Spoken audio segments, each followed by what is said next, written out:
Hey, how's it going, everybody? Welcome back, and this is my update review on the Samsung Galaxy A53. This would be the Boost Mobile variant, and it is a non-Google Pixel device. So I just want to kind of clarify that, right? I am using something that is not a Pixel phone, and that's just to be well-rounded on things. And I have to say that even though that this is a upper mid-range device offered by Samsung, it is a solid device. From going from Google Pixel phones to this phone, honestly, when it comes down to the software optimization, it's solid. And I'll get more into that. The design of the phone is nice. It's got that box kind of feel to it, I guess you could say. So that's always a nice thing. For comfortability and for grip. Above all, grip is what I'm going to say that, the design of the phone gets you. But yeah, it's just like any candy bar style smartphone, just to be exact. So let me talk about One UI. The One UI is a far, far greater difference than TouchWiz. And I'm glad that Samsung went in this direction because it is way smoother. It doesn't bog your phone down as bad as TouchWiz did, which is something that I can remember solely from Samsung devices from back in the day. And I think that's part of the reason why that, Samsung really didn't have such a good reputation in my eyes to me as being a consumer and wanting to buy one was because of TouchWiz. And I've heard a lot about One UI, but I waited a good amount of time before I decided to go ahead and take the plunge and try a Samsung device out that has One UI. And the experience has been great so far. One of the things that I do enjoy about the Galaxy A53 is the fact that you can extend the RAM with RAM Plus.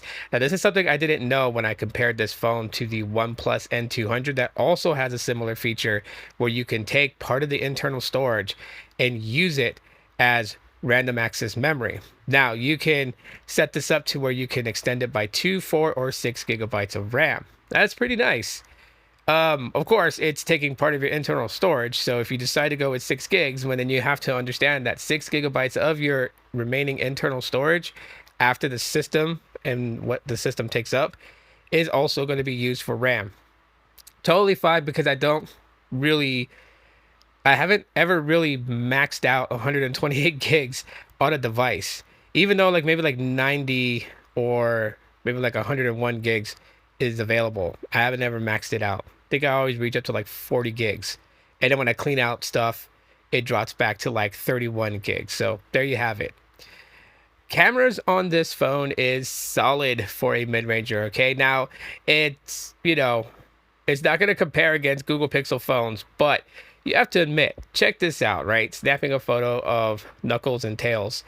The detail was pretty good when I zoomed in. You could see a lot. Of course, it's not always perfect. As you can see here, just snapping a photo, the focus went out of whack. So the photo came kind of blurry up there by like the camera bar on my Pixel 6.